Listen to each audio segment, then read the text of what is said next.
kemudian semua pusat-pusat kegiatan di tengah kota dipindahkan semua. UI dipindah ke Depok, Pekan Raya Jakarta yang tadinya di Monas dipindahkan ke Mayoran jadi Jakarta Trade Center, Jakarta Exhibition. Jadi bukan lagi pekan raya, bukan lagi hiburan untuk rakyat, tetap jadi pameran dagang gitu kan. Kemudian becak 88 dilarang, ya. 85 Bandara Soekarno-Hatta menggantikan Bandara Kemayoran. Jadi kelihatan sekali bahwa pada tahun 85-an ekspansi kota menjadi menyebar kemana-mana gitu. Kenapa bisa seperti itu? Pertanyaannya kan? Pertanyaan adalah karena ini, liberalisasi ekonomi Indonesia adalah pada saat pemerintah mengizinkan private sector untuk mengelola dana publik. Artinya apa? Boleh membuka bank swasta. Tiba-tiba kemudian para perbankan kebanjiran duit kan. Sebelum itu rakyat menyimpan uang kalau nggak di bank, kalau nggak emas disimpan di bawah bantal gitu kan.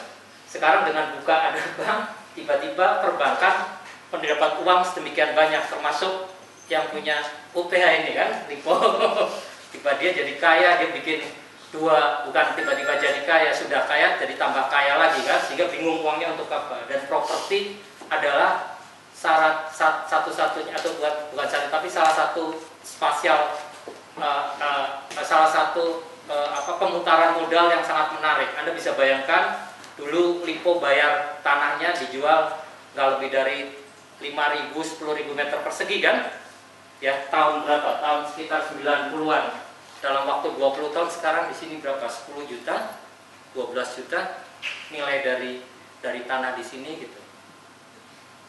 Ya, kita bayangkan ada banyak bank, sehingga pada tahun 95 itu kira-kira ada 25 kota baru dan 17 kawasan industri di sekitar Jakarta. Ya. Dan pada masa itu semua ini masih di bawah kendali elit Soeharto. Jadi kalau BSD dengan Umlin gitu ya, Sudikatmono, Lipo saya nggak tahu dengan siapa dulu yang menjaga Pak Motaryadi itu siapa. Semua tuh selalu ada semua gitu. Lipo diberi 2, pas di kanan kiri Jakarta, sebelah timur adalah Lipo Cikarang dan sebelah barat adalah Lipo Karawaci. Luasnya kira-kira 1.000 sampai 1.500 hektar. Kita bayangkan diizinkan menguasai 1.000 hektar. Ya. BSD 6.000 hektar. Pada puncak kekuasaan keluarga Soeharto, ada Kepres 97 berapa bulan sebelum Soeharto jatuh, ada Kepres itu keputusan Presiden mengizinkan anaknya Bambang Priatmodjo untuk menguasai tanah 30.000 hektar di Jonggol, yang pada saat itu akan direncanakan sebagai ibu kota baru Indonesia gitu. Jadi kita melihat bahwa arsitektur tiba-tiba yang awalnya adalah bicara tentang identitas kebangsaan, pemikiran tentang sosialisme, ditarik gitu ya zaman Soeharto menjadi kamu proyeknya sudah sedemikian banyak, proyek nggak akan berhenti pada masa itu kan. Makanya sekolah arsitek pada tahun 90-80 banyak sekali. Setiap lulus, belum lulus saja dulu zaman saya sudah bisa cari duit gitu kan, karena kita bantu senior-senior kita, karena proyeknya nggak ada matinya pada masa itu gitu ya. Kita bisa lihat bahwa 95 Indonesia masuk World Trade Organization, pasar bebas gitu. Proyek-proyek inilah yang kemudian mempengaruhi atau memperlihatkan kota Jakarta pada masa itu.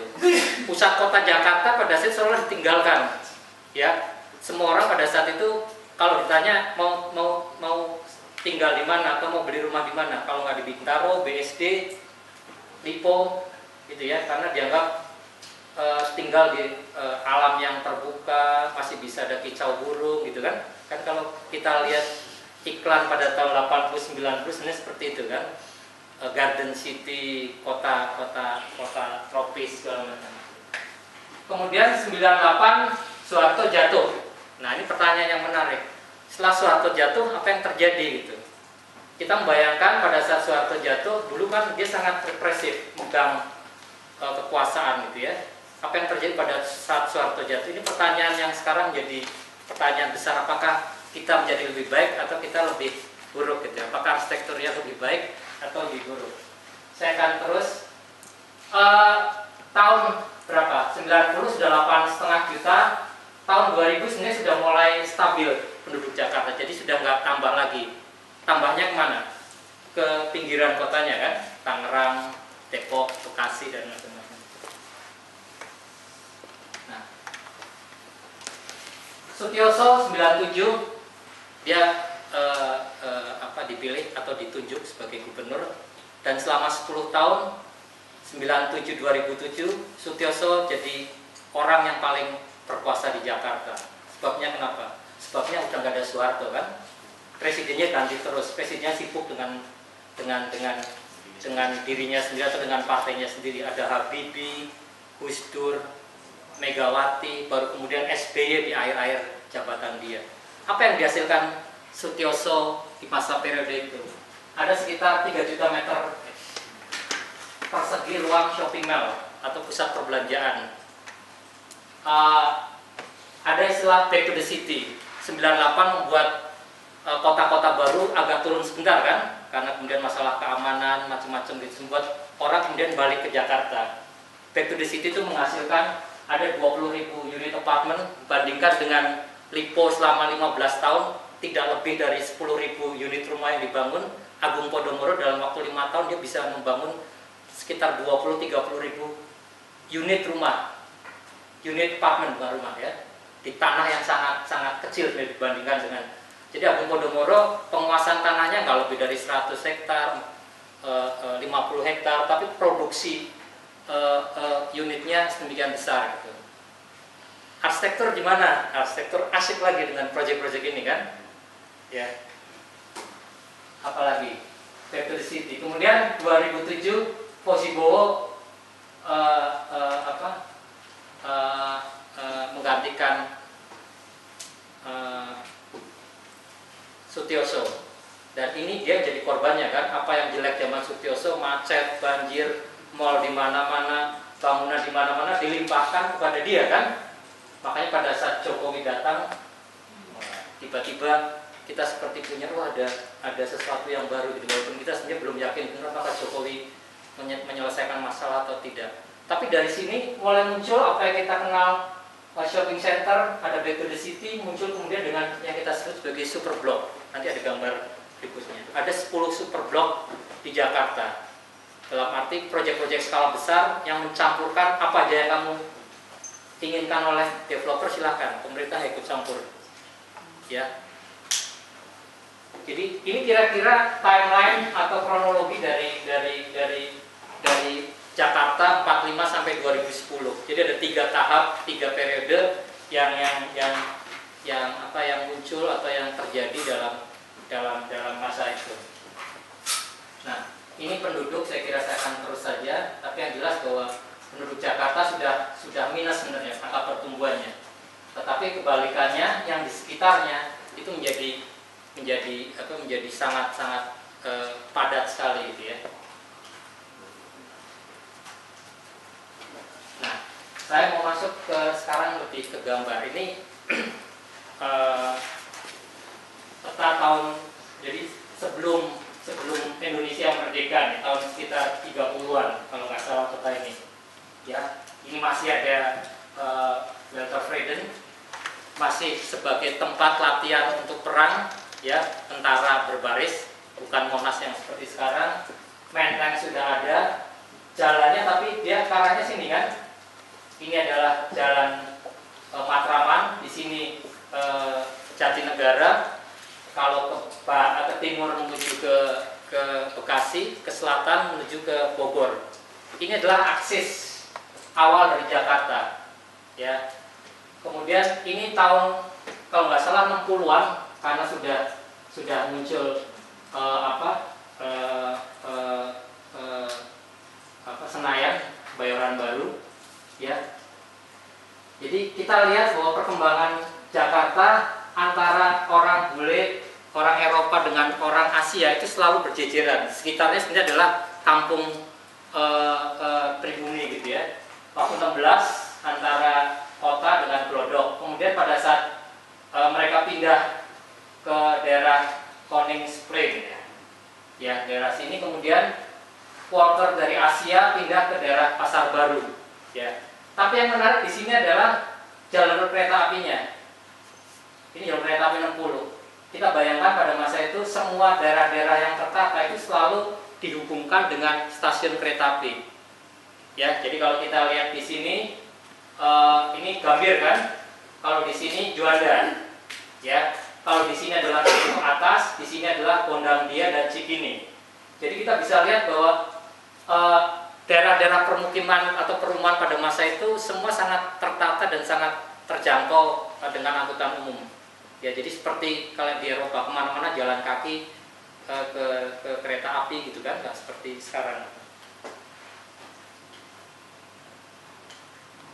Nah, Menteng tahun 20, jadi ujung dari selatan Batavia. Kemudian 50-an Belanda masih membangun Kebayoran Baru. Pada zaman Soekarno yang saya sebut tadi, pertama kali pindah ke ibu kota, pindah ke Jakarta, satu proyek yang menarik adalah Grogol, ya, perumahan Grogol. Perumahan Grogol itu kelihatan sekali juga dia dilewati oleh kereta api dan dia akan menampung pegawai-pegawai di pemerintahan nasional. Nah, kemudian inilah yang saya sebut tadi, ada jalur baru, akses baru dari kota sampai ke Kebayoran Baru, Sudirman, ya. Di tengah sini pertemuan antara akses baru dari kota sampai ke Kebayoran Baru bersinggungan dengan Outer Ring Road ini. Outer Ring Road kemudian di ujung sini dijadikan Senayan, kompleks Senayan. Dulu idenya katanya mau jadi seperti Central Park dengan hutan kota yang sangat luas gitu ya, tapi kemudian berubah katanya. Dan kita lihat tahun 60-an ada 4 atau 3 proyek perumahan baru, Pejompongan, Tebet, dan terakhir adalah Cempaka Putih. Kalau kita lihat di sini, semuanya selalu terkait dengan struktur kota Jakarta. Ya, jadi terkait dengan jalan tol atau kereta api. Kalau Tebet ini ada 2 kereta api, kalau Pejompongan di sini juga ada kereta api. Semuanya selalu terkait dengan sistem kota gitu. Ya. Bahkan ini ada satu rencana pada saat itu yang ditulis oleh Hadinoto, pembangunan perumahan rakyat di alam sosialisme Indonesia. Ya, kita lihat bahwa idenya di setiap luar dari jaringan jalan utama ini, Outer Ring Road, ini muncul neighborhood yang tertata. Dan setiap neighborhood ini punya ide seperti ini, letak lingkungannya dalam rencana kota sehingga memudahkan perjalanan penghuni ke tempat kerjanya. Jadi kita bisa bayangkan tidak perlu pakai kendaraan pribadi, jalan kaki. Untuk menghindarkan kemacetan di jalan, maka lalu lintas berkelebihan di jalan besar harus dicegah dengan mencukupi kebutuhan anak sekolah dan ibu sehari-hari. Jadi ada fasilitas sendiri yang mencukupi kebutuhan dari masing-masing lingkungan itu. Kemudian menarik juga ditempatkan ada poliklinik, apotek, ada penitipan anak. Ya kan, tahun 60 sudah pemikiran tempat penitipan anak, ya. Karena konsepnya dua-duanya bekerja, ya, bapak dan ibunya bekerja. Kemudian ada tentang pembangunan ini harus melatih penduduk kampung sekitarnya sehingga mereka bisa membantu sebagai tukang kebun, tukang listrik, bersih, cleaning service dan macam-macam yang terkait dengan ide sosial kapital. Dan menurut saya sangat kagum pada saat pemikiran 60 adalah bagi orang tua yang tidak mempunyai keluarga dibangun sebuah gedung perumahan orang tua sehingga hari tua setiap warga terjamin. Timing tahun 60 sudah memikirkan seperti itu. Konsep tentang elderly facility gitu kan. Sekarang kita baru mikir setelah berapa puluh tahun, 40 tahun, 50 tahun. Mereka sudah mengatakan kepadatan 300 jiwa per hektar, kemudian dengan KDB 20%, rumah susun 4 lantai untuk keluarga, dan housing tower 8-10 lantai untuk keluarga muda tanpa anak. Jadi konsep rumah sewanya di sini kelihatan. Bukan kita harus beli rumah gitu, tetapi rumah-rumah sewa yang berdekatan dengan jalur transportasi publik utama, ya seperti HDB Singapura sekarang kan ya berlaku seperti ini kan.